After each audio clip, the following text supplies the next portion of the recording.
아빠, 백만장자 회장 손녀딸인 세아가 긴 침묵을 깨고 영하 10도 추운 거리에서 노래를 부르고 있는 가난한 남자에게 얘기합니다.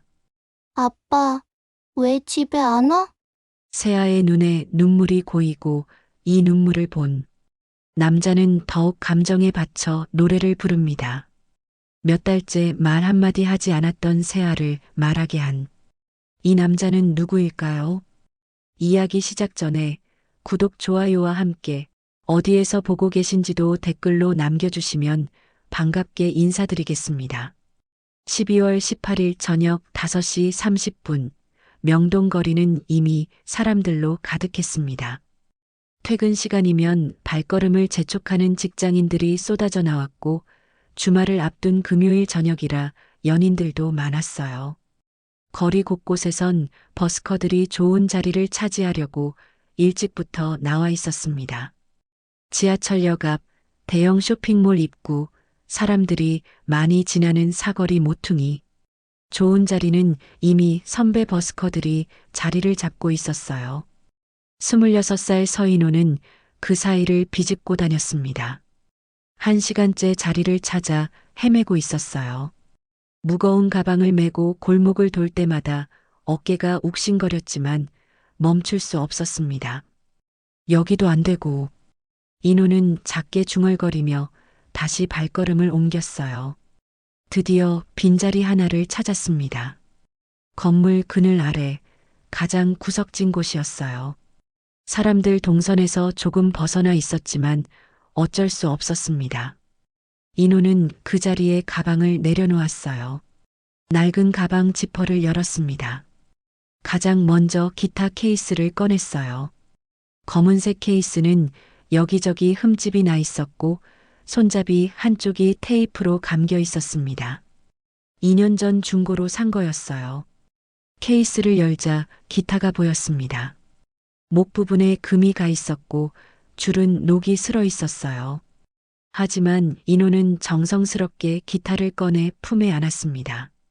이 기타와 함께한 지 벌써 4년째였어요. 다음은 스피커였습니다. 작은 검은색 스피커를 꺼냈어요. 모서리가 찌그러져 있었고 표면엔 스크래치가 수없이 많았습니다. 3년 전 중고 거래 사이트에서 5만 원에 산 거였어요. 전원선은 테이프로 여러 번 감겨 있었습니다. 인호는 스피커를 바닥에 놓고 전원선을 꺼냈어요. 근처 상가 콘센트를 빌렸어야 했습니다. 저기, 죄송한데요, 콘센트 좀. 옆 가게 주인이 인호를 힐끔 쳐다봤어요. 또 왔네. 오늘도 하려고? 네, 죄송합니다. 에이, 됐어.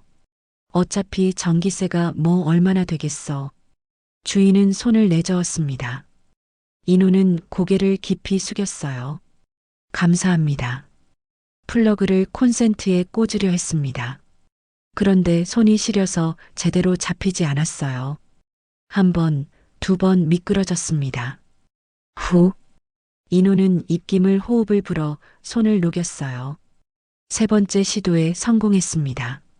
바로 그때였습니다. 하늘에서 눈이 떨어지기 시작했어요. 처음엔 작은 눈송이 몇 개였지만 금세 굵어졌습니다. 5분도 안 돼서 한방눈으로 변했어요.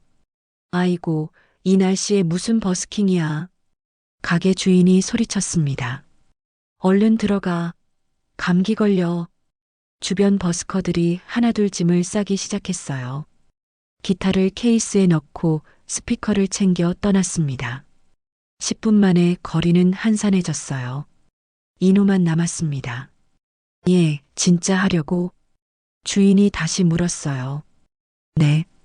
오늘은 꼭 불러야 해서요. 고집도 세네. 알았어, 알았어. 주인은 혀를 차며 가게 안으로 들어갔습니다. 인호는 눈을 맞으며 장비를 세팅했어요. 스피커 전원 버튼을 눌렀습니다. 그런데 파직 하는 소리와 함께 작은 불꽃이 튀었어요. 지나가던 커플이 깜짝 놀라 뒤로 물러섰습니다. 어머, 위험한 거 아니야? 여자가 남자 팔을 잡았어요. 저런 장비로 뭘 한다고. 남자가 고개를 저으며 빠르게 지나갔습니다. 인호의 얼굴이 뜨거워졌어요. 하지만 손을 멈추지 않았습니다. 전원을 껐다가 다시 켰어요. 이번엔 정상 작동했습니다. 다행이다. 작게 중얼거리며 기타를 들었어요. 줄을 하나씩 튕겨봤습니다. 음이 맞지 않았어요. 추운 날씨 탓이었습니다. 인호는 천천히 줄을 조율했어요. 오른손 검지로 줄을 돌리고 왼손으로 소리를 확인했습니다. 눈이 어깨 위에 쌓이기 시작했지만 신경 쓰지 않았어요. 5분 동안 조율을 마쳤습니다. 이제 준비가 끝났어요. 인호는 눈을 감았습니다. 깊게 숨을 들이마셨어요. 손이 떨렸지만 기타줄을 잡았습니다. 첫 코드를 울렸어요. 기타 소리가 눈발 사이로 퍼져나갔습니다. 처음 5분 동안은 아무도 멈춰 서지 않았어요. 사람들은 고개도 돌리지 않고 지나쳤습니다. 10분이 지났어요. 한 할머니가 잠깐 걸음을 멈췄습니다. 기타 케이스에 1,000원짜리 지폐 한 장을 넣고 가셨어요. 인호는 연주를 멈추지 않고 고개를 숙여 인사했습니다. 15분째였어요.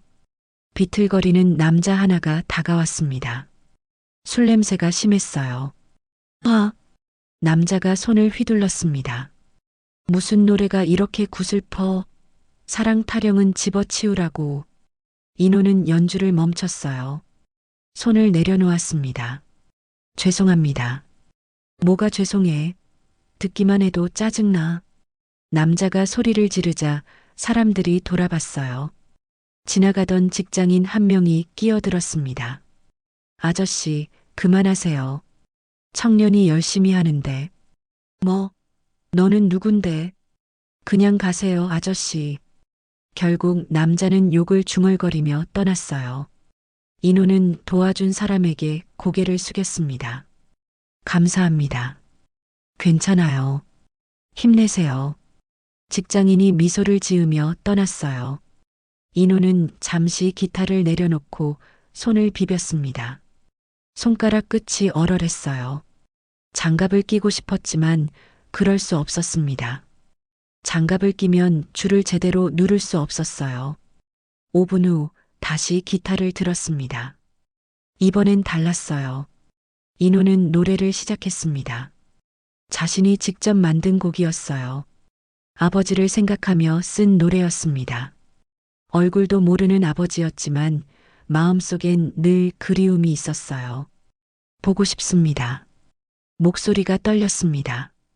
얼굴도 모르지만 한 명이 걸음을 멈췄어요. 당신이 그립니다. 2명, 3명이 더 멈춰 섰습니다. 제 마음속엔 언제나 당신이 계십니다. 인호는 눈을 감고 불렀어요. 눈물이 뺨을 타고 흘렀지만 목소리는 흔들리지 않았습니다. 아버지를 향한 끝없는 사랑을 담아 불렀어요. 5명, 10명, 15명. 사람들이 점점 모였습니다. 누군가는 핸드폰을 꺼내 영상을 찍었어요. 누군가는 그냥 서서 들었습니다. 바로 그때였어요. 붉은 코트를 입은 어린 소녀 하나가 갑자기 걸음을 멈췄습니다. 9살 한세아였어요. 세아는 그 자리에 얼어붙은 듯 서 있었습니다.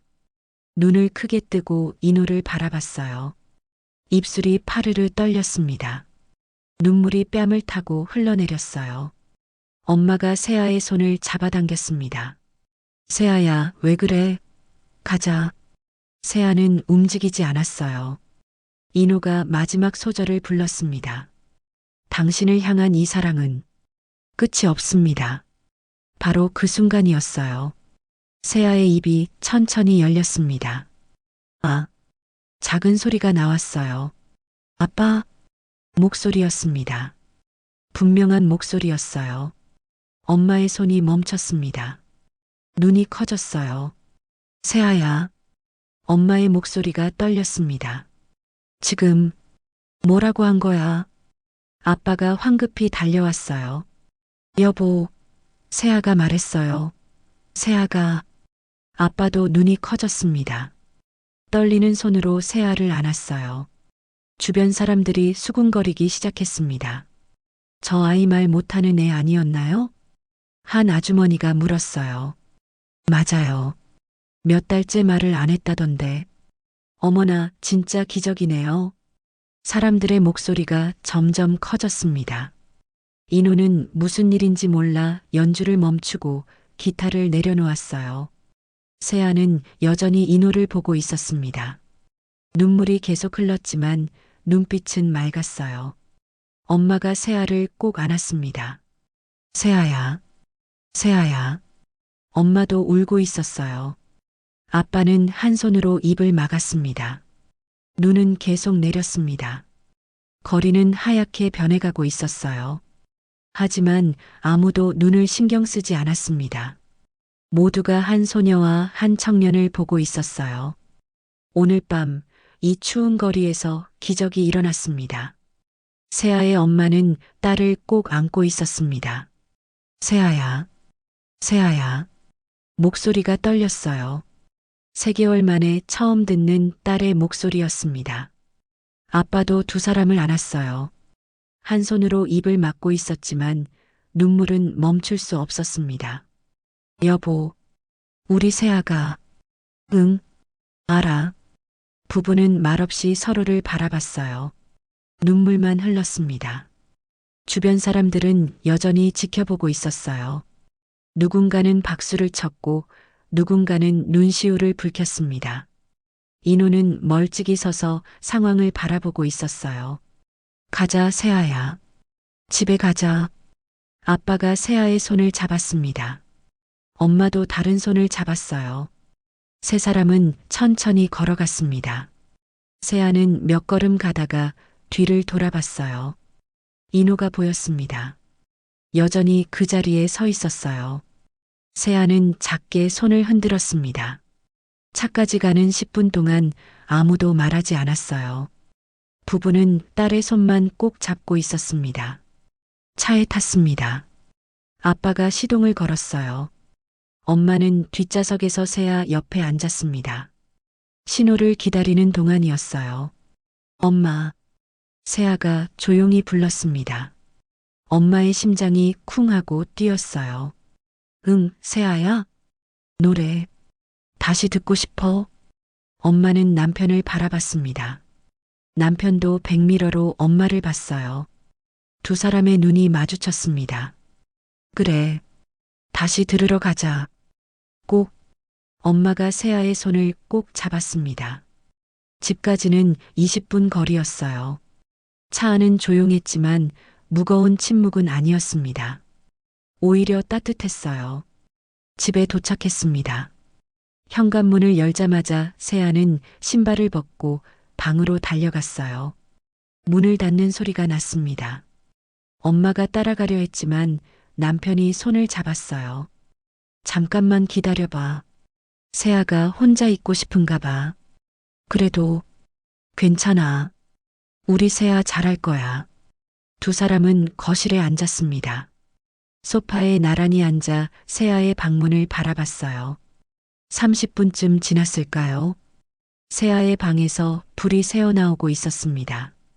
조용했어요. 엄마는 걱정됐지만 참았습니다. 그날 밤 세아는 방에서 그림을 그리고 있었어요. 흰 종이 위에 크레파스로 사람을 그렸습니다. 기타를 든 남자였어요. 세아는 정성껏 색을 칠했습니다. 검은색 기타, 파란색 옷, 그리고 세아는 노란색 크레파스를 들었어요. 남자 주변에 동그란 원을 그렸습니다. 마치 빛나는 것처럼요. 다음 날 아침이었습니다. 아빠는 일찍 회사에 출근했어요. 엄마는 세아를 학교에 보낸 뒤 집에 혼자 있었습니다. 설거지를 하다가 문득 생각이 났어요. 그 청년, 누구였을까? 엄마는 손을 닦고 핸드폰을 꺼냈습니다. 포털 사이트를 열었어요. 명동 버스킹, 검색어를 입력했습니다. 여러 영상이 나왔어요. 하나씩 클릭해서 봤습니다. 이 사람 아닌데, 이 사람도 아니고, 5번째 영상이었습니다. 썸네일에 눈 내리는 거리가 보였어요. 클릭했습니다. 영상이 재생됐습니다. 기타 소리가 흘러나왔어요. 그리고 목소리. 맞다. 이 사람이야. 엄마는 소파에 앉았습니다. 영상을 끝까지 봤어요. 3분 30초짜리 영상이었습니다. 마지막 부분에서 엄마의 눈시울이 붉어졌어요. 노래가 마음을 울렸습니다. 이 노래가 왜 이렇게... 엄마는 다시 재생 버튼을 눌렀습니다. 1번, 2번, 3번, 5번을 연속으로 들었어요. 댓글을 내렸습니다. 이 청년 진짜 찐이네요. 목소리 미쳤어요. 유유. 눈물 났어요. 이분 프로 아니에요? 댓글이 200개가 넘었어요. 모두 좋은 반응이었습니다.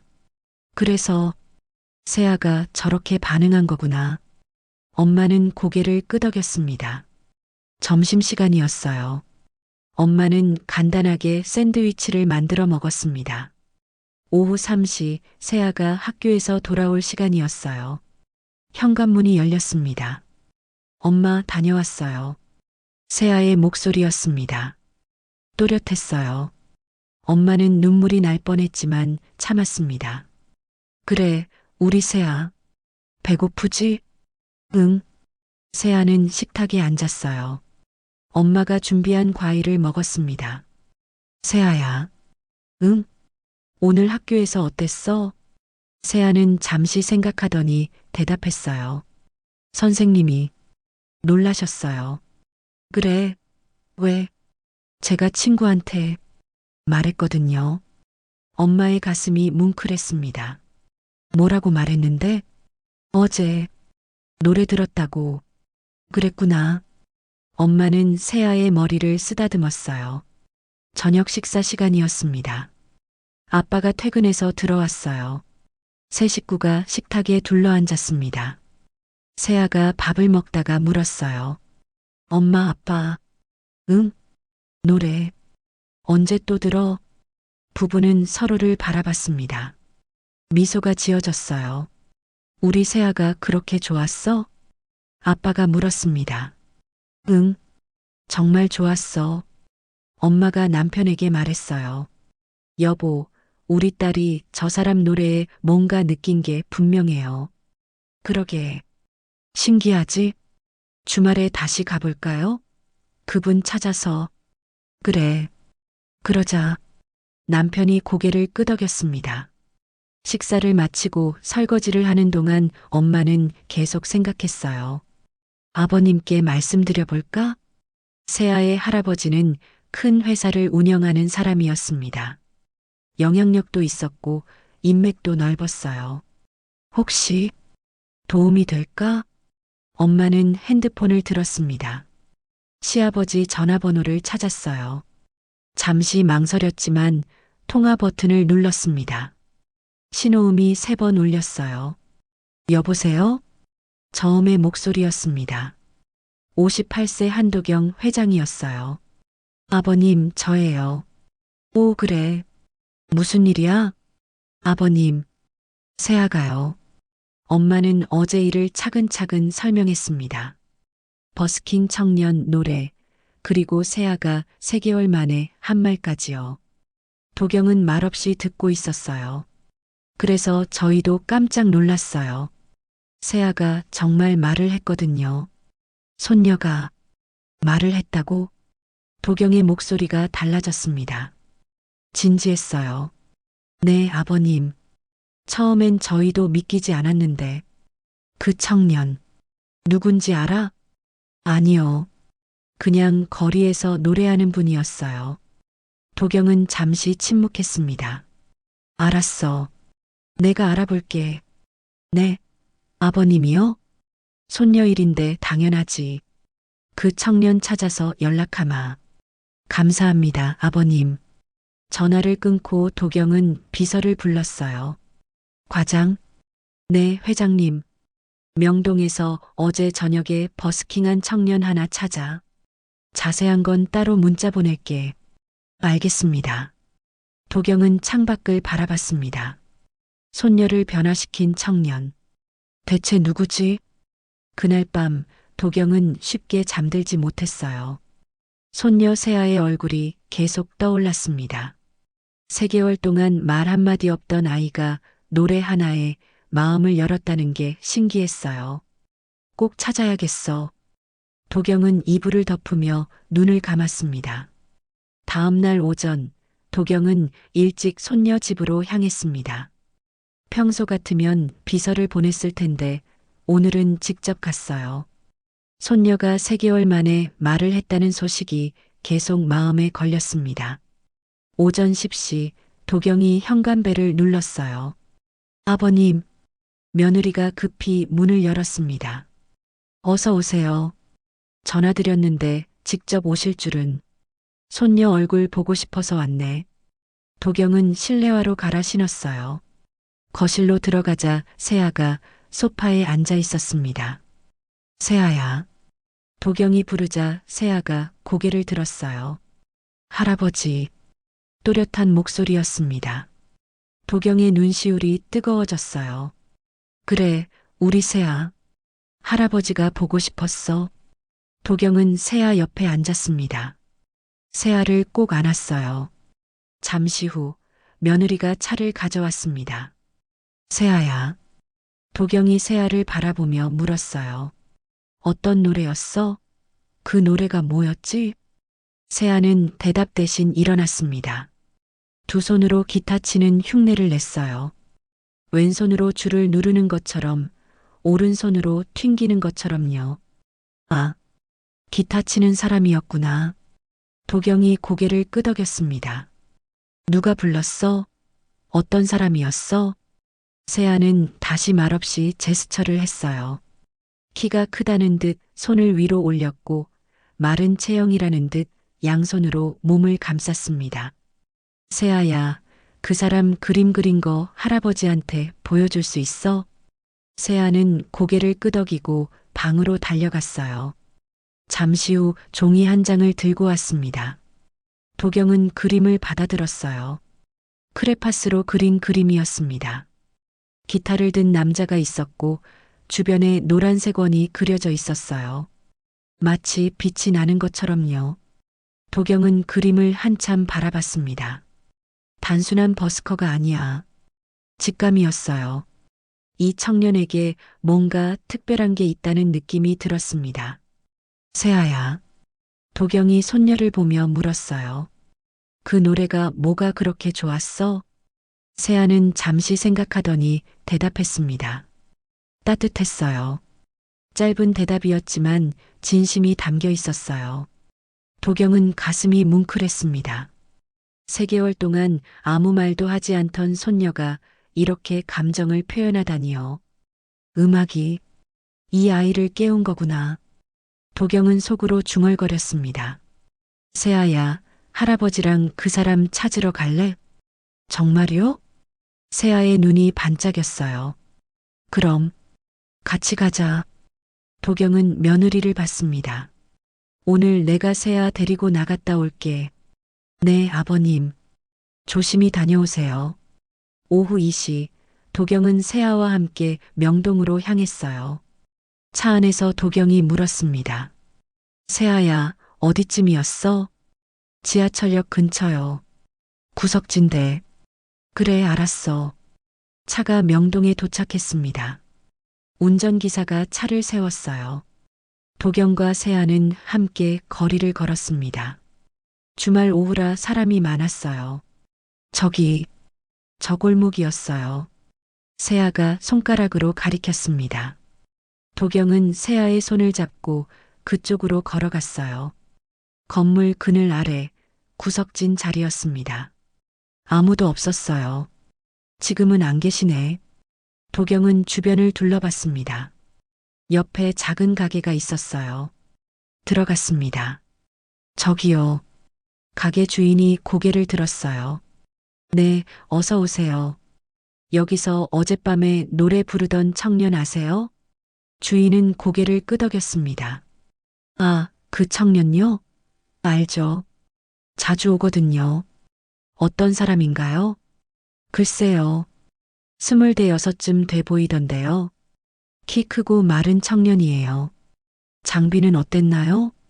장비요? 아주 낡았죠. 기타도 오래됐고 스피커도 고물 같던데. 그래도 열심히 하더라고요. 도경은 고개를 끄덕였어요. 보통 몇 시쯤 오나요? 글쎄요, 정해진 건 없는 것 같아요. 날씨 좋은 날 저녁에 오더라고요. 그렇군요. 감사합니다. 도경은 가게를 나왔습니다. 세아가 할아버지 손을 꼭 잡고 있었어요. 할아버지, 오늘은 안 오시나 봐요. 그러게. 내일 다시 와보자. 다음 날 저녁 6시였습니다. 도경은 다시 세아와 함께 그곳에 왔어요. 이번엔 운전기사 없이 둘이서만 왔습니다.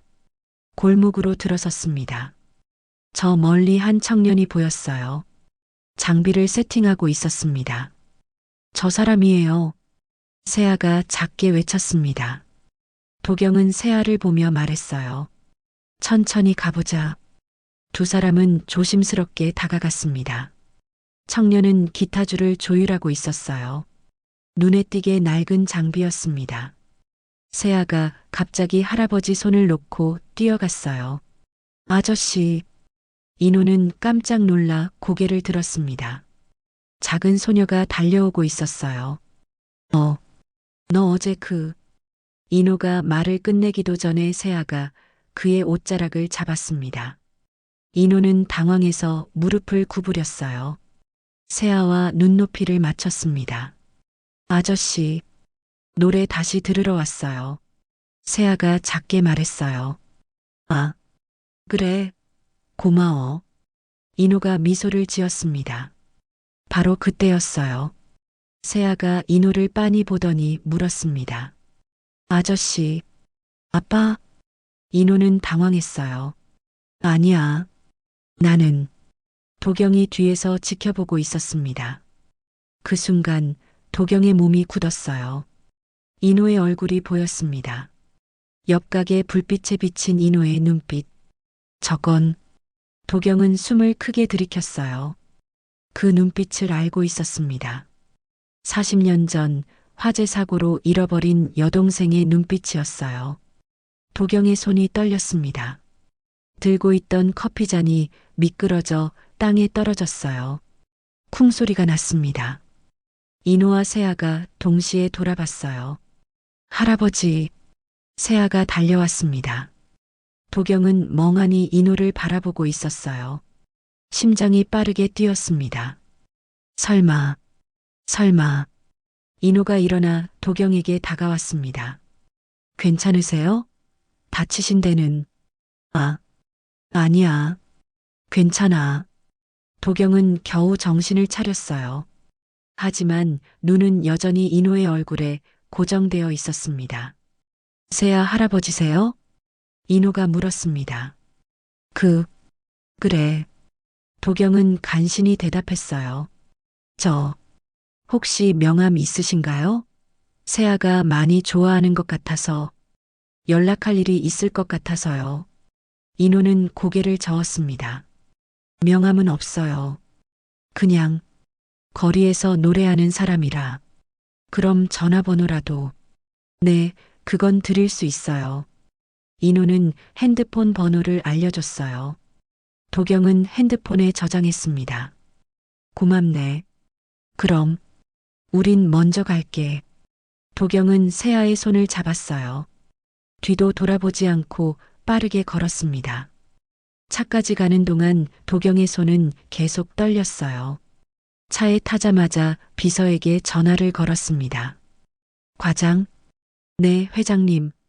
저 청년. 철저히 조사해. 가족관계, 출생 기록, 모든 것. 알겠습니다.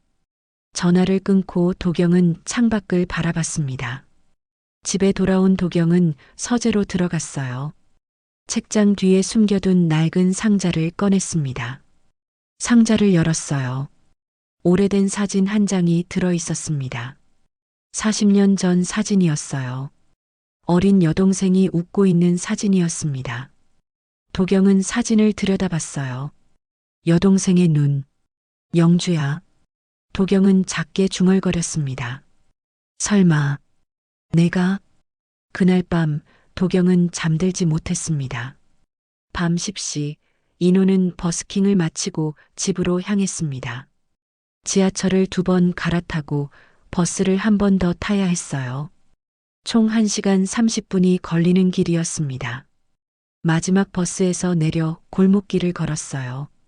가로등이 어두컴컴했고 겨울바람이 매섭게 불었습니다. 편의점 불빛이 보였어요.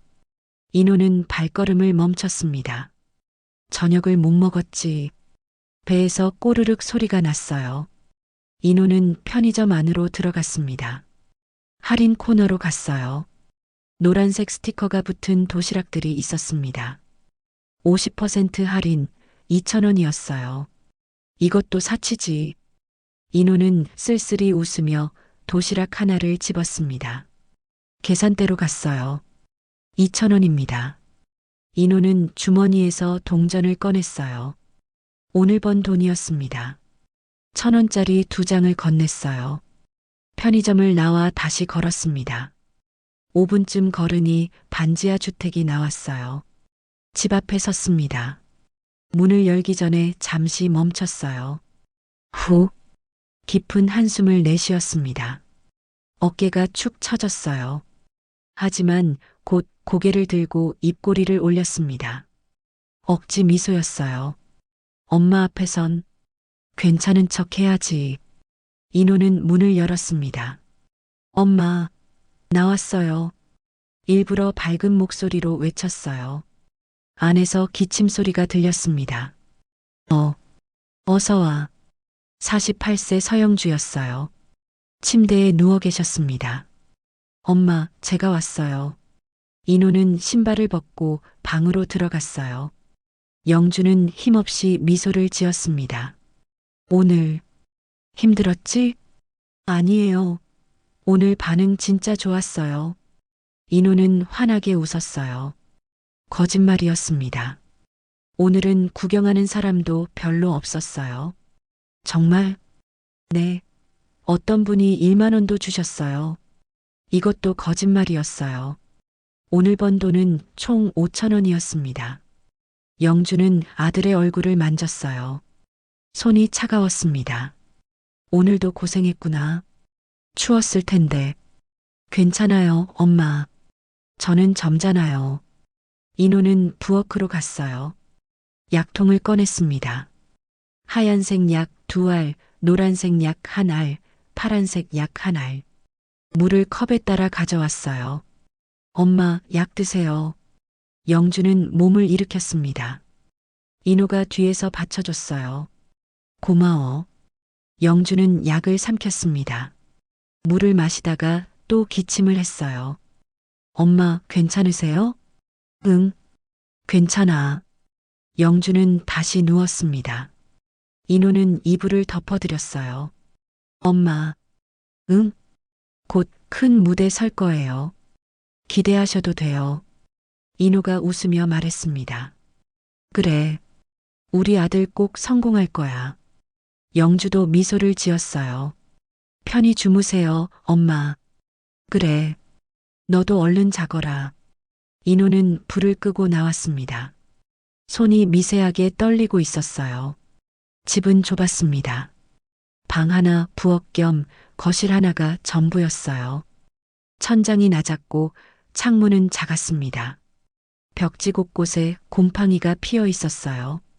눅눅한 냄새가 났습니다. 겨울이라 난방을 해도 금방 추워졌어요. 인호는 부엌 한쪽 구석에 앉았습니다. 아까 산 도시락을 꺼냈어요. 전자레인지에 데웠습니다. 2분 후 따뜻해진 도시락을 꺼냈어요. 뚜껑을 열었습니다. 김치볶음밥이었어요. 젓가락으로 한 입 떴습니다. 식은 김치와 딱딱한 밥이었어요. 맛이 없었지만 참았습니다. 5분 만에 다 먹었어요. 인호는 방으로 들어갔습니다. 책상 앞에 앉았어요. 낡은 노트를 펼쳤습니다. 가사를 쓰던 노트였어요. 연필로 적힌 글씨가 빼곡했습니다. 정말 될 수 있을까? 인호는 작게 중얼거렸어요. 연필을 들었다가 다시 내려놓았습니다. 핸드폰을 꺼냈어요. 녹음 파일을 열었습니다. 자신이 부른 노래였어요. 이어폰을 꽂고 재생 버튼을 눌렀습니다. 기타 소리가 흘러나왔어요. 그리고 자신의 목소리. 인호는 눈을 감고 들었습니다. 이건 반드시 세상에 내야 해. 다짐했어요. 포기할 수 없었습니다. 바로 그때였어요. 딩동. 현관벨이 울렸습니다. 인호는 깜짝 놀라 이어폰을 뺐어요. 시계를 봤습니다. 밤 11시 30분이었어요. 이 시간에 누가? 조심스럽게 문으로 갔습니다. 인터폰 화면을 봤어요. 정장을 입은 남자가 서 있었습니다. 누구세요? 죄송합니다. 한도경 회장님 비서입니다. 네. 인호는 당황했어요. 회장님이 잠시 뵙기를 원하십니다. 명함 전해드려도 될까요? 저한테요? 네. 서인호 씨 맞으시죠? 네. 맞는데요. 인호는 문을 조금 열었어요. 비서가 명함을 건넸습니다. 고급스러운 명함이었어요. 금박으로 이름이 새겨져 있었습니다. 한도경, 한강 부동산 개발 회장. 인호는 명함을 보며 생각했어요. 사기 아니야? 이거 혹시 사기 아닙니다. 회장님께서 내일 오전 10시에 만나고 싶어 하십니다. 장소는 이 주소로. 비서가 쪽지를 하나 더 건넸어요. 생각해 보시고 연락 주십시오. 비서는 인사하고 돌아갔습니다. 인호는 문을 닫았어요. 명함을 들여다봤습니다. 이게 대체. 뒤에서 소리가 났어요. 인호야. 영주였습니다. 침대에서 일어나 있었어요. 엄마, 왜 일어나셨어요? 누웠어야죠. 인호가 급히 다가갔습니다. 영주는 인호 손에 들린 명함을 봤어요. 눈이 커졌습니다. 그게 뭐니? 모르는 분인데 만나자고. 영주는 명함을 받아들었어요. 손이 떨렸습니다. 한도경. 그 이름을 보는 순간 영주는 숨이 막혔어요. 가슴을 눌렀습니다. 엄마, 괜찮으세요? 아니야. 괜찮아. 영주는 명함을 인호에게 돌려줬어요. 엄마, 혹시 아는 사람이에요? 아니야. 영주는 고개를 저었습니다. 그냥 피곤해서 그래. 침대에 누우세요. 제가 모셔다 드릴게요. 인호는 어머니를 부축했어요. 침대까지 모셨습니다. 푹 쉬세요, 엄마. 그래. 인호는 다시 방으로 들어갔어요. 영주는 홀로 누워 있었습니다. 눈물이 흘러내렸어요. 도경, 오빠. 40년 만에 듣는 이름이었습니다. 영주는 조용히 일어났어요. 비틀거리며 화장실로 갔습니다. 문을 닫고 세면대를 잡았어요. 거울 속 자신을 봤습니다. 늙고 병든 얼굴이었어요.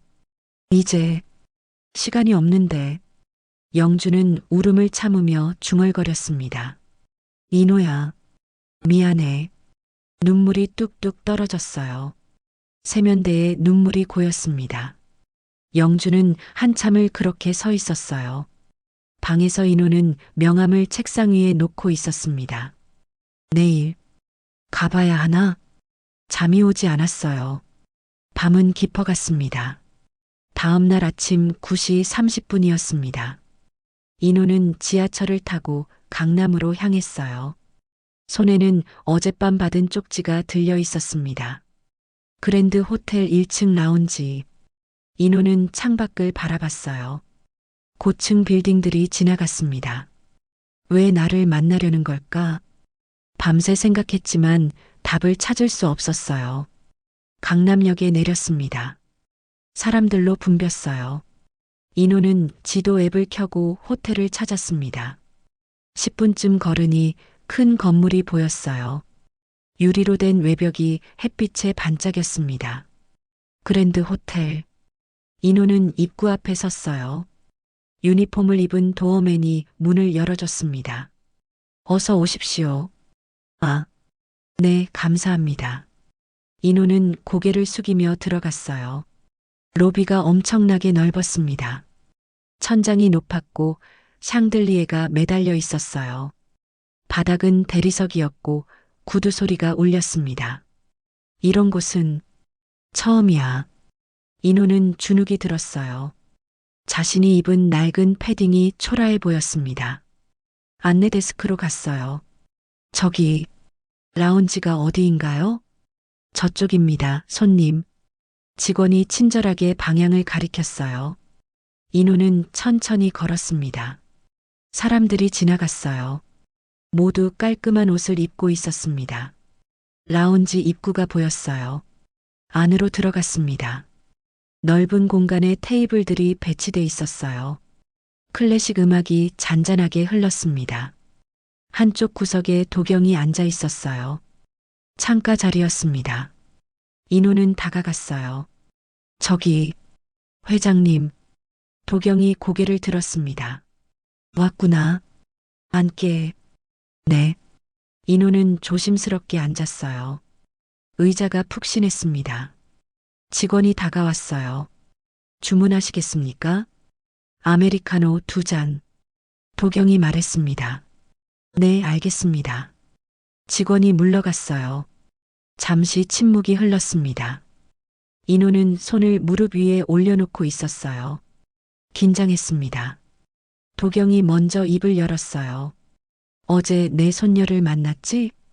아, 네. 그 꼬마. 손녀가 자네 노래를 듣고 3개월 만에 말을 했네. 네. 3개월이요? 인호는 놀랐어요.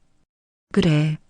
사고 후유증으로 말을 못했는데 자네 노래를 듣고 처음 입을 열었어. 그런 일이. 인호는 믿기지 않았어요. 그래서 고맙다는 말을 하고 싶었네. 아닙니다. 제가 뭘. 도경은 인호를 바라봤어요. 눈빛이 깊었습니다. 노래 참 좋더구나. 감사합니다. 누구 생각하며 만든 곡인가? 인호는 잠시 망설였어요. 아버지요. 아버지? 네. 저는 얼굴조차 모릅니다. 인호가 쓸쓸히 웃었어요. 하지만 눈빛이 흔들렸습니다. 도경의 심장이 쿵 하고 뛰었어요. 숨이 막혔습니다. 얼굴조차 모른다고. 커피가 나왔어요. 직원이 조용히 테이블에 내려놓고 갔습니다. 도경은 커피잔을 들었어요. 한 모금 마셨습니다. 감정을 추스르려 했어요. 가족이 있나? 엄마 한 분뿐이에요. 도경의 눈빛이 변했습니다. 더 진지해졌어요. 어머니랑 둘이 사는구나. 네. 엄마가 편찮으셔서 제가 돌봐드리고 있어요. 도경은 인호의 손을 봤어요. 거칠었습니다. 굳은 살이 박혀 있었고 손톱 밑이 까맣게 때가 묻어 있었어요. 참 거친 손이구나. 도경이 작게 중얼거렸습니다. 아, 네. 일을 여러 가지 해서. 인호는 손을 무릎 밑으로 숨겼어요. 미안하네. 그런 뜻이 아니었어. 아니에요, 괜찮습니다. 도경은 커피를 한 모금 더 마셨어요. 혹시? 도경이 조심스럽게 물었습니다. 어머니 성함이 어떻게 되나? 인호는 의아했어요. 왜 어머니 이름을 묻는지 이해가 안 됐습니다. 서영주요. 서영주. 그 순간이었어요. 도경의 얼굴이 굳었습니다. 눈이 커졌어요. 커피잔을 든 손이 떨렸습니다. 영주. 서영주. 도경은 급히 물을 마셨어요. 한 모금이 아니라 여러 모금을 연달아 마셨습니다. 감정을 숨기려 애썼어요. 인호는 이상하다고 느꼈습니다. 혹시 어머니를 아세요? 도경은 물잔을 내려놓았어요. 손이 여전히 떨렸습니다. 그럴지도 모르지. 애매한 대답이었어요.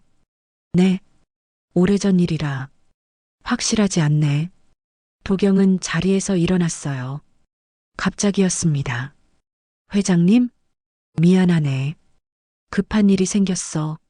아, 네. 인호도 황급히 일어났습니다. 도경은 지갑을 꺼내 명함 한 장을 더 꺼냈어요. 여기 내 번호야. 언제든 연락하게.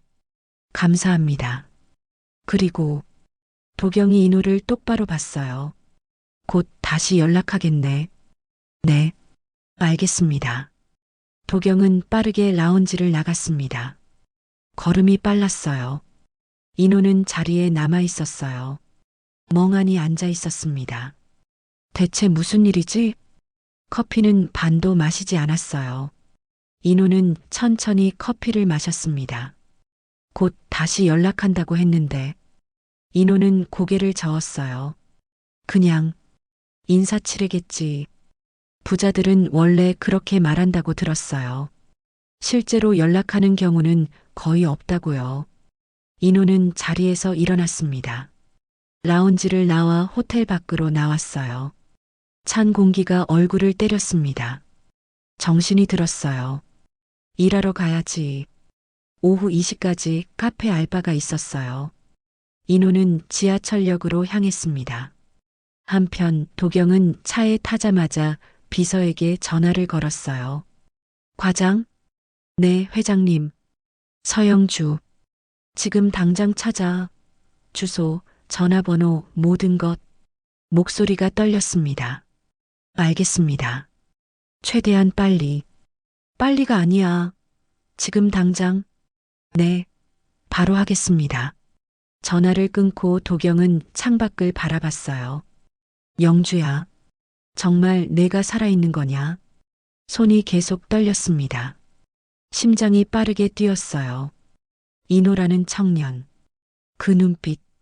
영주 눈과 똑같았어. 도경은 눈을 감았어요. 40년 전 기억이 떠올랐습니다. 화재가 났던 날. 연기 속에서 여동생 손을 놓쳤던 그날. 영주야, 미안해. 형이 못 지켜줘서. 도경은 주먹을 꽉 쥐었어요.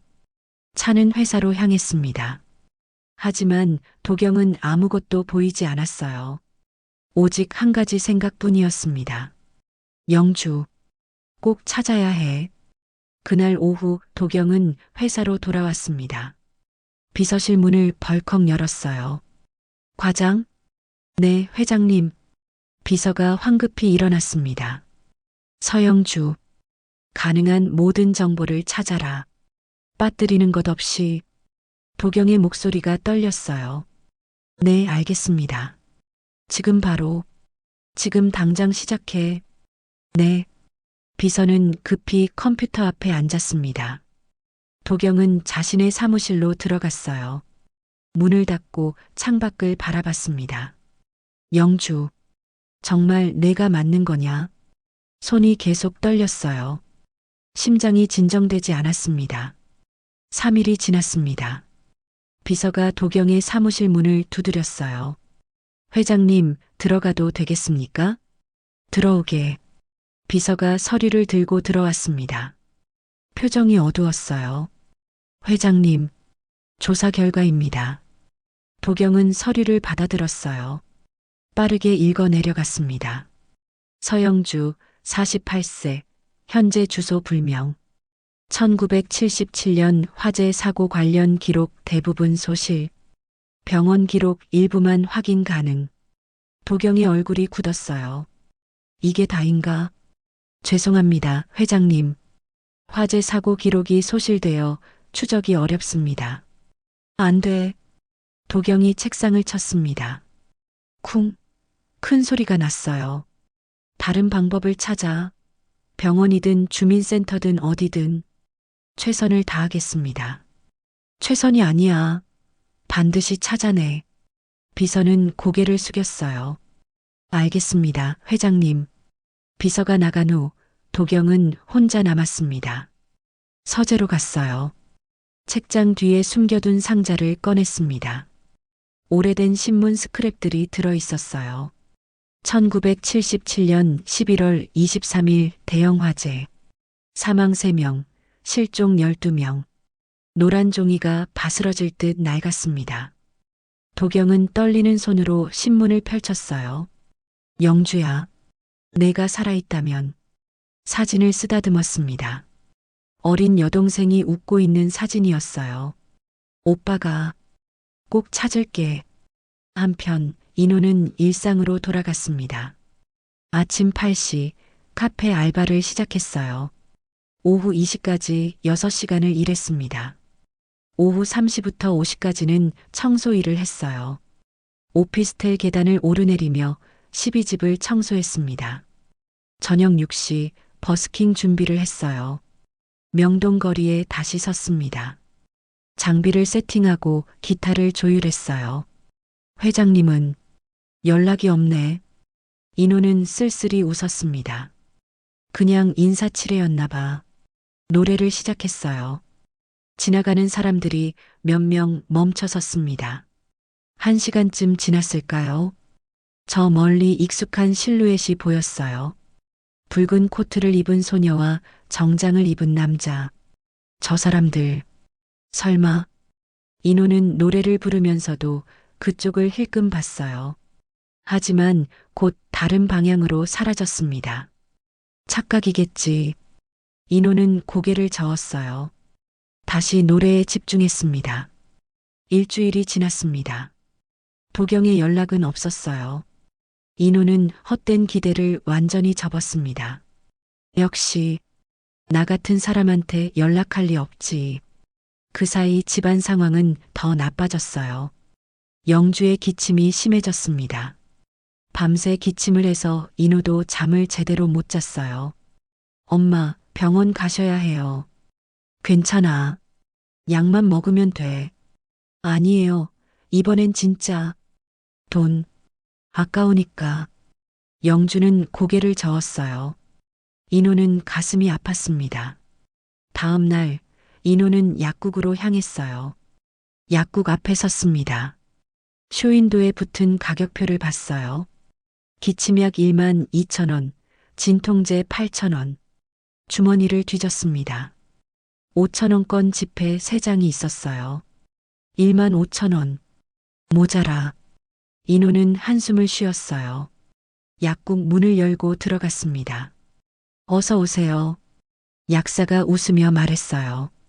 저기, 기침약이랑 진통제요. 네, 잠시만요. 약사가 약을 꺼내 카운터에 놓았습니다. 총 2만 원입니다. 저기, 죄송한데요. 인호는 머리를 숙였어요. 제가 지금 1만 5천 원밖에 없어서 다음 주에 꼭 드릴게요. 약사는 인호를 바라봤습니다. 낡은 옷, 거친 손. 아드님이 아프세요? 아니요, 어머니가. 알겠어요. 일단 가져가세요. 정말 감사합니다. 꼭 갚을게요. 인호는 깊이 고개를 숙였어요. 약을 받아들고 나왔습니다. 눈시울이 뜨거워졌어요. 돈, 더 벌어야 해. 그날 밤 인호는 대리운전 일을 추가로 했습니다. 밤 11시부터 새벽 3시까지 4건을 했어요. 8만 원을 벌었습니다. 새벽 4시 집에 도착했어요. 몸이 천근만근이었습니다. 현관문을 열고 들어갔어요. 어머니는 자고 계셨습니다. 인호는 조용히 방으로 들어갔어요. 침대에 누웠습니다. 주머니에서 명함이 만져졌어요. 꺼내서 봤습니다. 한도경. 그냥 꿈이었던 건가? 인호는 작게 중얼거렸어요. 명함을 다시 주머니에 넣었습니다. 같은 시각 영주는 잠들지 못하고 있었어요. 조용히 일어났습니다. 인호가 자는 것을 확인하고 거실로 나왔어요. 장롱 위에 올려둔 낡은 앨범을 꺼냈습니다. 먼지가 쌓여 있었어요. 소파에 앉아 앨범을 펼쳤어요. 첫 페이지에 오래된 사진이 있었습니다. 흑백 사진이었어요. 어린 남자아이와 여자아이가 웃고 있었습니다. 남자아이가 여자아이 어깨에 손을 올리고 있었어요. 오빠. 영주는 사진을 만졌습니다. 눈물이 떨어졌어요. 우린 죽기 전에 볼 수는 있는 걸까? 목소리가 떨렸습니다. 기침이 나왔어요. 참으려 했지만 멈출 수 없었습니다. 콜록콜록. 손으로 입을 막았어요. 피가 묻었습니다. 영주는 깜짝 놀라 손을 봤어요. 빨간 핏자국이 있었습니다. 안 돼. 서둘러 화장실로 갔어요. 손을 씻었습니다. 물이 붉게 물들었어요. 거울 속 자신을 봤습니다. 창백한 얼굴, 움푹 들어간 뺨. 이노야, 미안해. 영주는 조용히 울었습니다. 같은 밤, 도경도 잠들지 못하고 있었어요. 서재에 홀로 앉아 있었습니다. 책상 위에 오래된 사진 한 장이 놓여 있었어요. 어린 여동생이 웃고 있는 사진. 내가 맞는 거냐? 영주야. 도경은 사진을 들어 올렸어요. 가슴에 안았습니다. 형이 못 찾으면 어떡하지? 눈물이 흘렀어요. 58세 회장의 눈에서 눈물이 떨어졌습니다. 밤은 깊어갔습니다. 세 사람 모두 잠들지 못한 밤이었어요. 새벽 5시, 인호는 어머니의 신음소리에 잠에서 깼습니다. 엄마. 인호는 급히 일어나 어머니 방으로 달려갔어요. 영주는 침대에서 몸을 웅크리고 있었습니다. 얼굴이 새하얗게 질려 있었어요. 엄마, 어디가 아프세요? 배가 너무 아파. 병원 가야 해요. 지금 당장. 인호는 어머니를 부축했습니다. 겨우 일어서게 했어요. 옷을 입히고 외투를 걸쳐드렸습니다. 어머니는 거의 쓰러질 듯 했어요. 괜찮아요, 엄마. 제가 있잖아요. 인호는 어머니를 업었습니다. 몸이 깃털처럼 가벼웠어요. 계단을 내려가 택시를 잡았습니다. 새벽이라 차가 없었어요. 10분을 기다려 겨우 한 대가 왔습니다. 가장 가까운 응급실로 가주세요. 네, 알겠습니다. 차가 출발했어요. 인호는 어머니를 꼭 안고 있었습니다. 엄마, 응, 나 잘하고 있는 거 맞죠? 인호의 목소리가 떨렸어요. 영주는 아들의 손을 꼭 잡았습니다. 힘이 없었지만 최선을 다해 잡았어요. 그럼, 넌 정말 잘하고 있어. 엄마. 인호는 눈물을 참았습니다. 15분 후 병원에 도착했어요. 응급실로 뛰어들어갔습니다. 여기요. 환자요. 간호사들이 급히 달려왔어요. 휠체어를 가져왔습니다. 영주를 휠체어에 앉혔어요. 곧바로 진료실로 들어갔습니다. 인호는 밖에서 기다렸습니다. 30분이 지났어요. 1시간이 지났습니다. 문이 열렸어요. 의사가 나왔습니다. 보호자분이세요? 네, 아들입니다. 이쪽으로 오시죠. 의사는 인호를 상담실로 안내했어요. 책상을 사이에 두고 마주 앉았습니다. 환자분이 많이 안 좋으십니다. 얼마나 안 좋은데요? 인호의 목소리가 떨렸어요. 폐에 물이 차 있고 간 기능도 많이 떨어졌어요. 지금부터는 의사가 잠시 망설였습니다. 마음의 준비도 해야 합니다. 네. 인호는 믿을 수 없다는 표정이었어요. 입원 치료를 하겠지만 상태가 좋지 않습니다. 아니, 그럴 리가. 죄송합니다. 의사는 고개를 숙였어요. 인호는 상담실을 나왔습니다. 복도를 비틀거리며 걸었어요. 벽에 기대섰습니다. 그리고 주저앉았어요. 엄마. 눈물이 쏟아졌습니다. 흐느끼기 시작했어요. 지나가던 간호사가 인호를 봤어요. 조용히 다가와 어깨에 손을 얹어줬습니다. 힘내세요. 간호사는 말없이 그 자리에 잠시 서 있었어요. 그리고 조용히 떠났습니다. 인호는 한참을 그렇게 앉아 있었어요. 오후 2시 영주는 병실로 옮겨졌습니다. 4인실이었어요. 창가 자리였습니다. 인호는 어머니 침대 옆에 앉았어요. 영주는 산소 마스크를 쓰고 있었습니다. 엄마, 인호야. 영주가 작게 대답했어요. 왜? 이렇게 될 때까지 참으셨어요. 미안해. 돈이 아까워서. 돈이 뭐가 중요해요? 인호의 목소리가 커졌어요. 옆 침대 환자들이 돌아봤습니다. 미안해. 큰 소리 쳐서. 인호는 목소리를 낮췄어요. 엄마. 응? 엄마. 진짜 무슨 일 있었던 거예요? 인호가 물었습니다. 지난번 명함 이후 계속 궁금했어요. 영주는 눈을 감았습니다. 이걸 말하면 내가 혼란스러울까봐. 하지만 이제 말해야 할 때였어요. 시간이 얼마 남지 않았습니다. 인호야. 네, 엄마. 엄마가 숨긴 게 있어. 영주는 천천히 말을 이어갔어요. 어릴 때 큰 화재가 있었어. 화재요? 응. 1977년이었어. 엄마가 7살 때. 영주의 목소리가 떨렸습니다. 그날 오빠랑 헤어졌어. 불길 속에서. 오빠요? 인호는 처음 듣는 얘기였어요. 응. 10살이었던 오빠. 도경 오빠. 도경? 인호는 가슴이 철렁했어요. 혹시 한도경? 그래. 맞아. 영주는 눈물을 흘렸어요. 그 사람이 엄마 오빠예요? 응. 40년 동안 만나지 못했어. 인호는 충격에 말을 잃었습니다. 그럼 그분이 외삼촌이라고요? 그래. 왜? 왜 말 안 하셨어요? 찾을 수가 없었어. 오빠 이름만 기억났지. 얼굴도 가물가물하고. 영주는 기침을 했어요. 인호가 물을 떠다 드렸습니다.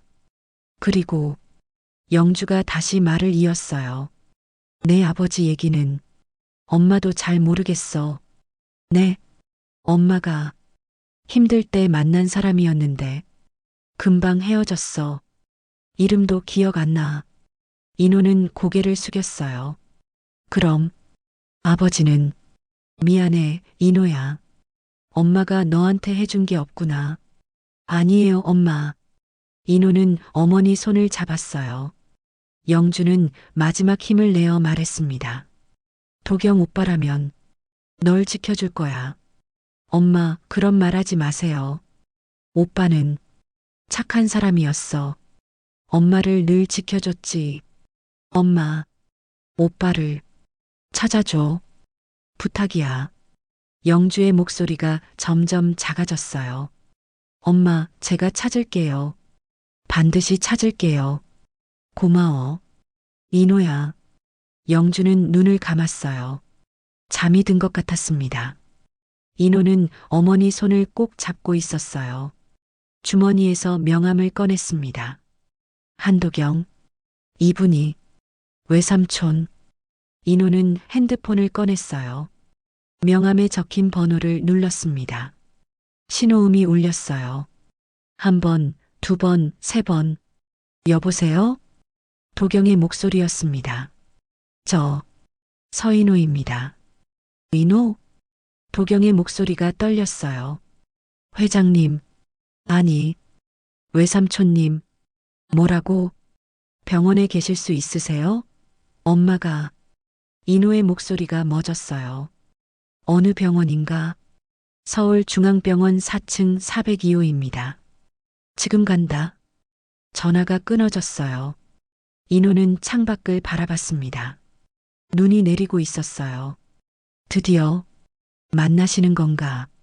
40년 만에 재회가 시작되려 하고 있었습니다. 전화를 받은 도경은 즉시 차에 올라탔습니다. 병원으로. 서울중앙병원. 최대한 빨리. 네, 회장님. 운전기사가 급히 출발했어요. 차는 빠르게 병원을 향해 달렸습니다. 도경은 뒷좌석에 앉아 창밖을 바라봤어요. 지나가는 풍경이 보였지만 아무것도 눈에 들어오지 않았습니다. 영주야. 정말 내가 맞는 거구나. 과거가 주마등처럼 스쳐 지나갔어요. 7살 여동생이 자신의 손을 잡고 활짝 웃던 모습. 오빠 나중에 커서 뭐가 될 거야? 작은 목소리로 물었던 영주. 나 영주를 평생 지켜주는 오빠가 될 거야. 정말? 약속이야? 그럼 약속이야. 두 사람은 새끼손가락을 걸었어요. 그리고 그날 밤, 1977년 11월 23일, 큰 화재가 났습니다. 연기가 자욱했어요. 불길이 사방에서 타올랐습니다. 영주야, 내 손 놓지 마. 오빠. 하지만 사람들에 떠밀려 여동생 손이 미끄러졌어요. 오빠, 오빠, 영주야, 어디야? 목소리만 들렸을 뿐 영주는 보이지 않았습니다. 도경은 눈물을 흘렸어요. 차 안에서 혼자 울고 있었습니다. 영주야, 오빠가 간다. 이제 곧 30분 후 병원에 도착했어요. 도경은 차 문이 열리자마자 뛰어내렸습니다. 로비로 달려갔어요. 엘리베이터 앞에 섰습니다. 하지만 기다릴 수 없었어요. 계단으로 비상계단 문을 열고 뛰어 올라갔습니다. 1층, 2층. 숨이 찼지만 멈추지 않았어요. 3층, 4층. 58세의 나이였지만 계단을 뛰어 올랐습니다. 가슴이 터질 것 같았어요. 4층 복도에 도착했습니다. 402호, 403호, 402호. 문 앞에 섰어요. 손이 떨렸습니다. 심호흡을 했어요. 문 손잡이를 잡았습니다. 천천히 문을 열었어요. 병실 안 창가 침대에 영주가 누워 있었습니다. 산소 마스크를 쓰고 있었어요. 눈을 감고 있었습니다. 인호가 침대 옆에 앉아 있었어요. 도경을 보고 일어났습니다. 외삼촌님, 영주는 자고 계세요. 도경은 천천히 침대로 다가갔습니다. 한 걸음 한 걸음이 무거웠어요. 침대 옆에 섰습니다. 영주를 내려다봤어요. 마른 얼굴, 백발이 섞인 머리, 주름진 손. 40년의 세월이 그대로 보였습니다. 하지만 그 얼굴, 어린 시절 여동생의 모습이 겹쳐 보였어요. 영주야. 도경이 작게 불렀습니다. 영주의 눈꺼풀이 움직였어요. 천천히 눈을 떴습니다. 흐릿한 시야에 누군가 보였어요. 초점을 맞췄습니다. 남자가 서 있었어요. 나이 든 남자. 하지만 그 눈빛, 알 수 있었습니다. 오빠? 작고 떨리는 목소리였어요. 영주야. 나야. 오빠야. 도경의 눈에서 눈물이 주르륵 흘렀습니다. 오빠. 영주도 눈물을 흘렸어요. 정말 오빠구나. 그래. 영주야. 오빠야. 도경은 무릎을 꿇었어요. 바닥에 무릎을 대고 여동생의 손을 잡았습니다. 영주야. 미안해. 오빠가 너무 늦었지? 아니야. 오빠. 영주는 오빠의 손을 꼭 잡았어요. 힘이 없었지만 최선을 다해 잡았습니다. 만났잖아. 이렇게. 영주야. 오빠. 40년. 어떻게 살았어? 너를 찾으면서 살았어. 도경은 울음을 터뜨렸습니다. 목이 메었어요. 미안해. 오빠가 손을 놓쳐서. 아니야. 오빠 잘못 아니야. 두 사람은 손을 맞잡고 한참을 울었습니다. 인호는 뒤에서 지켜봤어요. 가슴이 뭉클했습니다. 눈물이 흘렀어요. 병실 문이 조금 열렸습니다. 세아가 문틈으로 안을 들여다봤어요. 며느리가 데려온 거였습니다. 엄마, 저기. 세아가 작게 속삭였어요. 할아버지가 우시네. 세아의 눈에도 눈물이 고였습니다. 며느리가 세아를 꼭 안았어요. 가자, 세아야. 조금 있다가 봐야지. 할아버지, 지금 중요한 시간이셔. 응. 두 사람은 조용히 복도로 나갔습니다. 병실 안에서 도경과 영주는 계속 대화를 나눴어요. 오빠, 인호 잘 부탁해. 당연하지. 내 조카인데. 오빠가 잘 돌볼게. 고마워. 넌 많이 아프지? 응, 조금. 영주는 웃으려 했지만 기침이 나왔어요. 콜록콜록. 도경은 여동생의 등을 쓸어주었습니다. 괜찮아. 천천히. 괜찮아. 기침이 멎었어요. 영주는 숨을 골랐습니다. 오빠, 기억나? 우리 골목 앞 문방구. 그럼, 기억하지. 넌 맨날 거기서 사탕 사달라고 졸랐잖아. 오빠가 용돈 모아서 사줬지. 그래. 딸기맛 사탕. 두 사람은 웃었어요. 눈물을 흘리며 웃었습니다. 그날부터 도경은 매일 병원에 왔습니다. 아침 9시면 병실에 도착해서 저녁 8시까지 여동생 옆을 지켰어요. 영주와 끊임없이 옛날 이야기를 나눴습니다. 오빠, 우리 집 마당에 감나무 있었지? 그럼 있었지. 가을이면 감이 주렁주렁 달렸어. 따먹고 싶다. 나중에 퇴원하면 감 사다 줄게. 정말? 그럼.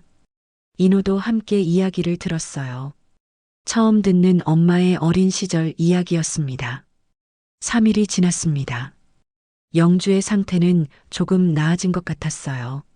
얼굴에 혈색이 돌았고 말도 더 많이 했습니다. 오빠, 응? 나 퇴원할 수 있을까? 그럼 당연하지. 도경은 웃으며 말했어요. 우리 집에 와서 살아야지. 방도 크고 좋아. 정말? 그럼 오빠가 평생 모시고 살 거야. 약속했잖아. 영주는 행복한 표정을 지었어요. 눈을 감고 미소를 머금었습니다. 고마워. 오빠. 하지만 그날 밤이었습니다.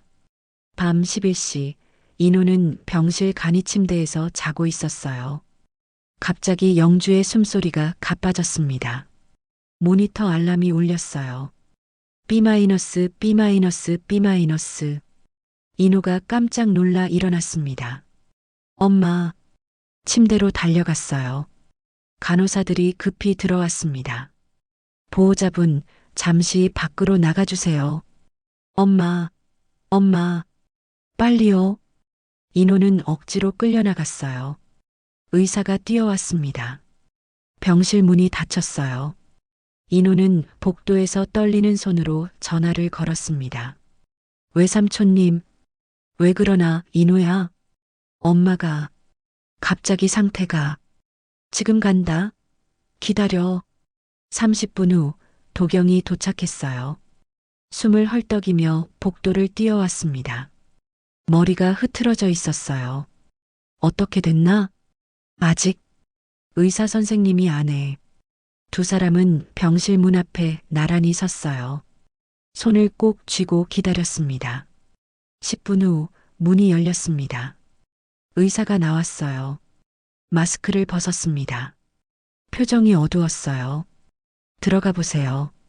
의식이 있으실 때 말끝을 흐렸습니다. 도경과 인호는 병실로 들어갔어요. 영주는 침대에 누워 있었습니다. 산소 마스크를 쓰고 있었어요. 눈을 뜨고 있었습니다. 두 사람은 양쪽에서 다가갔습니다. 영주는 아들과 오빠를 번갈아 봤어요. 미소를 지으려 했습니다. 손을 천천히 들어 올렸어요. 힘이 없어 떨렸습니다. 도경과 인호가 동시에 손을 잡았어요. 영주는 두 사람의 손을 겹쳐 쥐었습니다. 오빠의 손 위에 아들의 손을 올렸어요. 인호야, 내 엄마, 오빠 말, 잘 들어. 네, 네, 오빠, 응, 영주야. 나 여기 있어. 고마워. 찾아줘서, 만나게 해줘서. 무슨 소리야? 오빠가 미안하지. 너무 늦어서. 영주는 고개를 저었어요. 그리고 조용히 미소를 지었습니다. 눈을 천천히 감았어요. 손에서 힘이 빠졌습니다. 모니터가 길게 울렸어요. 엄마, 엄마, 인호가 외쳤습니다. 영주야, 영주야. 도경도 외쳤어요. 하지만 영주는 대답하지 않았습니다. 의사가 들어와 조용히 시간을 확인했습니다. 2024년 12월 25일 새벽 1시 23분 크리스마스 새벽이었습니다. 도경은 여동생의 손을 붙잡은 채 울었어요. 영주야, 미안해. 오빠가 못 지켜줘서. 영주야, 영주야. 목이 쉬도록 울었습니다. 인호도 어머니의 다른 손을 잡고 흐느꼈어요. 엄마, 엄마, 가지 마요. 하지만 영주는 조용했습니다. 편안한 표정이었어요. 마치 잠든 것 같았습니다. 밤은 깊어갔습니다. 병실 창밖으로 눈이 소복이 내리고 있었어요. 40년 만에 만난 남매. 하지만 함께한 시간은 단 3일 뿐이었습니다. 시간은 너무나 잔혹했습니다. 12월 28일 장례식장이었습니다. 서울중앙병원 장례식장 사무실에 영주의 빈소가 차려졌어요. 영정사진 속 영주는 조용히 미소 짓고 있었습니다. 젊었을 때 찍은 사진이었어요. 인호는 상주석에 앉아 있었습니다. 검은 상복을 입고 있었어요. 눈이 퉁퉁 부어 있었습니다. 도경은 인호 옆에 앉아 있었어요. 역시 검은 옷을 입고 있었습니다. 조문객들이 하나둘 들어왔어요. 인호의 친구 몇 명, 동네 이웃들. 많지 않았습니다. 영주는 조용히 살았던 사람이었어요. 오후 2시 발인 시간이었습니다. 장례 절차가 진행됐어요. 영정을 들고 영구차로 향했습니다. 도경은 인호의 어깨에 손을 얹었어요. 힘내게. 네. 인호는 겨우 대답했습니다. 화장장으로 향했어요. 차 안은 조용했습니다. 인호는 창밖을 바라봤어요. 하늘이 흐렸습니다. 엄마, 정말 가시는 거예요? 눈물이 또 흘렀어요. 화장이 끝나고 유골함을 받았습니다. 작은 함이었어요. 인호는 두 손으로 조심스럽게 받아들었습니다. 엄마가 이렇게 작아지셨구나. 가슴이 무너졌어요. 납골당으로 향했습니다. 조용한 곳이었어요. 도경이 미리 자리를 마련해둔 곳이었습니다. 유골함을 안치했어요. 명패에 이름을 새겼습니다. 고인 서영주. 인호는 그 앞에 무릎을 꿇었어요. 절을 올렸습니다. 도경도 옆에서 절을 올렸어요. 영주야, 편히 쉬어. 도경의 목소리가 떨렸습니다. 두 사람은 한참을 그 앞에 앉아 있었어요. 밖으로 나왔습니다. 세아와 며느리가 기다리고 있었어요. 세아가 인호에게 달려왔습니다. 삼촌. 작은 목소리였어요. 응, 세아야. 삼촌. 울지 마요. 세아가 인호의 손을 잡았어요. 작고 따뜻한 손이었습니다. 인호는 무릎을 구부렸어요. 세아와 눈높이를 맞췄습니다. 세아가 인호를 안았어요. 작은 팔로 꼭 안았습니다. 인호는 세아를 안으며 울었어요. 도경은 그 모습을 지켜봤습니다. 가슴이 뭉클했어요. 영주야, 내 아들, 이제 오빠가 지킬게. 차를 타고 돌아왔습니다. 도경의 집으로 향했어요. 인호도 함께였습니다. 강남의 고급 주택가였어요. 큰 저택이 나타났습니다. 차가 대문 안으로 들어갔어요. 내리게. 네. 인호는 차에서 내렸습니다. 저택을 올려다봤어요. 이런 곳에 제가 집 안으로 들어갔습니다. 넓은 거실이 나왔어요. 천장이 높았고 샹들리에가 달려 있었습니다. 앉게. 도경이 소파를 가리켰어요. 인호는 조심스럽게 앉았습니다. 소파가 푹신했어요. 도경도 앞에 앉았어요. 인호를 바라봤습니다. 인호야. 네, 외삼촌님. 아니야, 그냥 외삼촌이라고 불러. 네, 외삼촌. 도경은 인호의 손을 잡았어요. 넌 내 조카야. 이제부터 내가 평생 내 곁을 지킬 거야. 외삼촌. 내 엄마. 내 동생을 지키지 못했어. 하지만 너만은 반드시 지키겠어. 도경의 목소리가 단호했습니다. 인호는 처음이었어요. 누군가에게 가족이라는 말을 듣는 게 눈물이 주르륵 흘렀습니다. 외삼촌, 저는 말이 나오지 않았어요. 감정이 북받쳐 올랐습니다. 괜찮아. 울어도 돼. 실컷 울어. 도경이 인호를 안았어요. 인호는 외삼촌 품에서 소리내어 울었습니다. 다음 날 아침이었어요. 인호는 도경과 함께 반지하 집으로 갔습니다. 짐을 정리하러 왔어요. 문을 열고 들어갔습니다. 좁고 눅눅한 집. 하지만 엄마와 함께했던 곳이었어요. 인호는 방 안을 둘러봤어요. 엄마의 흔적이 곳곳에 남아 있었습니다. 장롱을 열었어요. 옷가지들을 정리했습니다. 맨 아래 서랍을 열었어요. 오래된 앨범이 나왔습니다. 이게 뭐지? 인호는 앨범을 꺼냈어요. 먼지를 털어냈습니다. 첫 장을 펼쳤어요. 흑백 사진이 있었습니다. 어린 남자아이와 여자아이가 손을 잡고 웃고 있었어요. 뒤에 연필로 쓴 글씨가 있었습니다. 도경 오빠 영주 1970년. 외삼촌. 인호는 앨범을 들고 거실로 나갔어요. 도경이 짐을 정리하고 있었습니다. 외삼촌, 이거. 앨범을 건넸어요. 도경은 앨범을 받아들었습니다. 사진을 봤어요. 아, 손이 떨렸습니다. 영주야, 이걸 갖고 있었구나. 도경은 사진을 쓰다듬었어요. 눈물이 또 흘렀습니다. 짐 정리를 마치고 다시 도경의 집으로 돌아왔어요. 2층에 인호의 방이 준비돼 있었습니다. 넓은 방이었어요. 침대, 책상, 옷장, 모든 게 새 것이었습니다. 이 방을 쓰게. 이런 방을 제가? 그럼 당연하지.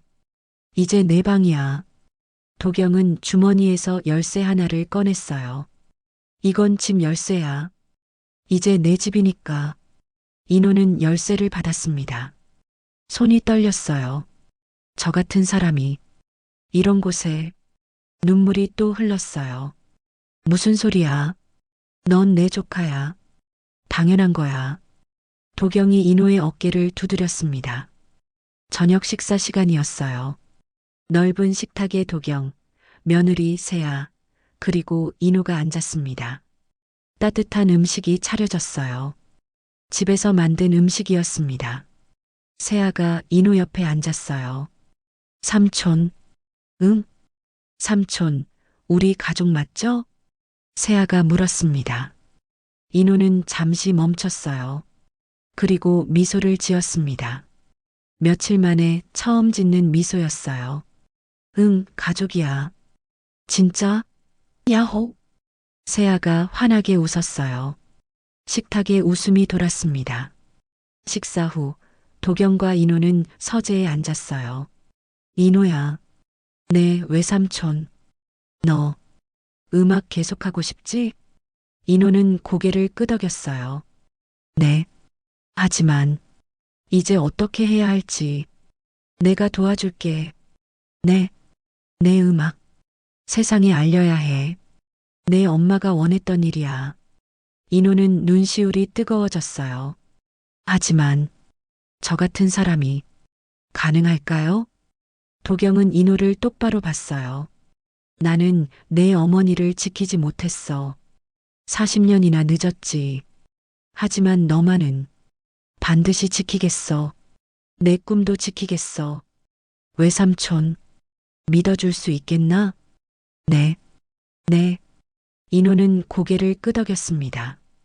그날 밤 인호는 새 방 창가에 섰어요. 밖을 바라봤습니다. 서울 야경이 펼쳐졌어요. 엄마, 작게 중얼거렸어요. 전 괜찮을까요? 이렇게 살아도 되는 걸까요? 대답은 없었습니다. 하지만 찬 바람이 불어왔어요. 마치 엄마가 쓰다듬어 주는 것 같았습니다. 열심히 살게요, 엄마. 약속할게요. 인호는 눈을 감았어요. 같은 시각, 도경은 서재에서 전화를 걸고 있었습니다. 여보세요, 김 대표? 아, 회장님. 이 밤에 무슨 일이십니까? 상대는 유명 엔터테인먼트 회사 대표였어요. 부탁 하나 하려고. 말씀하십시오. 내 조카를 부탁하고 싶네. 조카요? 그래. 노래하는 친구야. 재능이 있어. 한번 만나주게. 회장님 부탁이시니 당연히 만나야죠. 고맙네. 자세한 건 내일 얘기하지. 알겠습니다. 전화를 끊고 도경은 창밖을 바라봤어요. 영주야, 내 아들, 오빠가 잘 키울게. 꼭 성공시킬게. 별이 반짝이고 있었습니다. 새로운 시작이었어요. 1월 15일 오디션 전날 밤이었습니다. 인호는 침대에 누워 있었지만 잠이 오지 않았어요. 천장을 바라보며 뒤척였습니다. 내일 정말 잘할 수 있을까? 손을 들어 올려 봤어요. 떨리고 있었습니다. 똑똑 문 두드리는 소리가 났어요. 들어와도 되겠나? 도경의 목소리였습니다. 네, 외삼촌. 문이 열리고 도경이 들어왔어요. 손에 따뜻한 우유 한 잔을 들고 있었습니다. 잠이 안 오나 보구나. 네. 자꾸 생각이 나서요. 도경은 침대 옆 의자에 앉았어요. 우유를 건넸습니다. 마셔봐. 따뜻할 거야. 감사합니다. 인호는 우유를 받아 한 모금 마셨어요. 긴장하지 마. 넌 이미 충분히 잘하고 있어. 하지만 다른 사람들은 다 준비를 오래 했을 텐데 그건 중요하지 않아. 중요한 건 내 진심이야. 도경이 인호의 어깨를 두드렸어요. 내 노래엔 진심이 담겨 있어. 그걸 보여주기만 하면 돼. 네, 알겠습니다. 자, 이제 자야지. 내일 컨디션이 중요해. 네, 외삼촌. 잘 자세요. 도경이 나가고 인호는 눈을 감았어요. 조금씩 잠이 왔습니다. 다음 날 오전 10시였습니다. 도경과 인호는 강남에 있는 엔터테인먼트 회사로 향했어요. 높은 빌딩이었습니다. 유리문을 열고 들어갔어요. 로비에서 안내를 받고 5층 오디션장으로 올라갔습니다. 복도에 사람들이 많았어요. 모두 오디션을 보러 온 지망생들이었습니다. 여기서 기다리게. 오빠는 밖에서 기다릴게. 네, 외삼촌. 인호는 대기실로 들어갔어요. 20명 정도가 앉아 있었습니다. 모두 젊었고 패션도 세련됐어요. 인호는 구석 자리에 앉았습니다.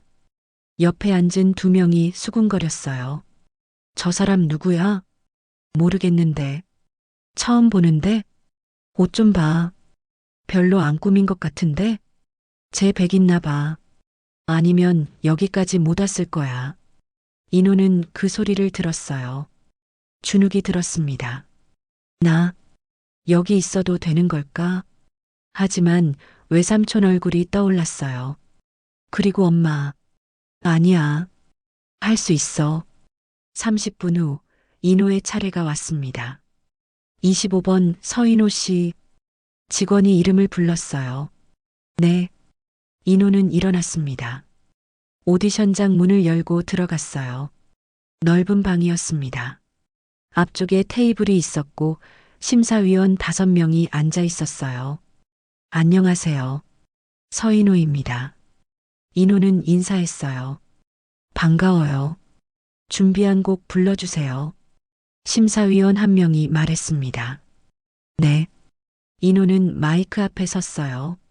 반주가 흘러나왔습니다. 눈을 감았어요. 아버지를 생각했습니다. 그리고 엄마, 노래를 시작했어요.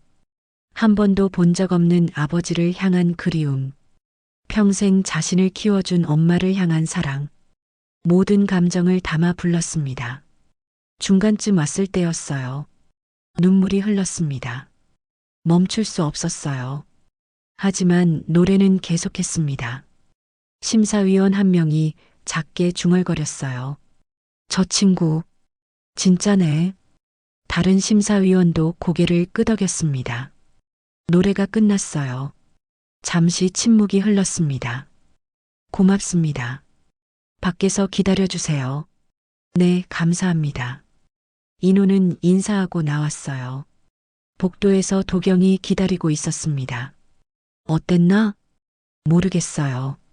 그냥 제 마음을 다 담아서 불렀어요. 그럼 됐어. 잘했어. 20분 후 직원이 나왔어요. 서인호 씨, 다시 들어와 주세요. 인호는 다시 오디션장으로 들어갔습니다. 심사위원들이 모두 미소 짓고 있었어요. 축하합니다. 합격입니다. 네. 정말요? 네. 진심이 느껴지는 좋은 노래였어요. 인호는 믿을 수 없었어요. 꿈인가 싶었습니다. 감사합니다. 정말 감사합니다. 밖으로 나와 도경에게 달려갔어요. 외삼촌, 합격했어요. 그럴 줄 알았어. 축하한다. 도경이 인호를 껴안았습니다. 빌딩 밖으로 나왔어요. 엘리베이터를 탔습니다. 문이 닫히자 인호는 그 자리에 주저앉았어요. 엄마, 해냈어요. 제가 해냈어요. 눈물이 쏟아졌습니다. 목이 메어 말이 안 나왔어요. 도경은 조용히 인호의 어깨를 두드렸습니다. 일주일 후, 인호는 회사와 계약을 마쳤습니다. 데뷔 준비가 시작됐어요. 보컬 트레이너가 붙었고 작곡가와 회의를 했습니다. 코디네이터가 와서 옷을 골라줬어요. 헤어 디자이너가 머리를 다듬었습니다. 우와, 제가 이렇게 변하네요. 거울 속 자신이 낯설었어요. 하지만 나쁘지 않았습니다. 가수구나. 제가 진짜 가수가 되는 거구나. 실감이 났어요. 2월 1일 첫 녹음 날이었습니다. 스튜디오에 들어갔어요. 방음 부스 안에 마이크가 서 있었습니다. 서인호 씨, 준비됐어요? 프로듀서가 물었어요. 네. 그런데, 왜요? 곡 제목을 정하고 싶어요. 아, 그래요? 뭐로 할까요? 인호는 잠시 생각했어요. 아버지를 향한 끝없는 그리움, 엄마를 향한 끝없는 사랑, 그리움에도 끝이 없었고, 사랑에도 끝이 없었어요. 네. 그래서, 엔드리스 러브로 하고 싶습니다. 프로듀서가 미소를 지었어요. 좋네요. 엔드리스 러브. 멋진 제목이에요. 인호는 부스 안으로 들어갔어요. 마이크 앞에 섰습니다. 손이 떨렸어요. 이제 시작이야. 다짐했습니다. 자, 시작할게요. 반주가 흘러나왔어요. 인호는 노래를 시작했습니다. 부스 밖에서 세아가 유리창에 손을 대고 있었어요. 도경이 데려온 거였습니다. 할아버지, 응? 삼촌, 진짜 스타 될 거예요. 그럼 당연하지. 도경이 세아의 머리를 쓰다듬었어요. 녹음이 끝나고 저녁이 됐습니다. 도경의 집 식탁에 세 사람이 앉았어요. 도경, 세아, 인호. 오늘 수고했어. 감사합니다, 외삼촌. 우리 가족 사진 찍을까? 도경이 제안했어요. 좋아요. 세아가 환하게 웃었습니다. 세 사람은 나란히 섰어요. 며느리가 핸드폰으로 사진을 찍었습니다. 하나, 둘, 셋. 찰칵. 따뜻한 사진이 찍혔어요. 그날 밤 인호는 방 창가에 섰습니다. 별이 빛나고 있었어요. 눈을 감고 작게 속삭였습니다. 엄마, 드디어 시작이에요. 지켜봐 주세요. 찬바람이 불어왔어요. 마치 엄마가 대답하는 것 같았습니다. 인호는 미소를 지었어요. 새로운 시작이었습니다. 오늘의 이야기가 마음에 남으셨다면 무료로 하실 수 있는 구독 버튼 꼭 한 번만 눌러주세요. 그리고 댓글로 함께 마음을 나눠주세요. 여러분의 작은 응원이 다음 이야기를 이어가는 큰 힘이 됩니다. 끝까지 시청해 주셔서 감사합니다.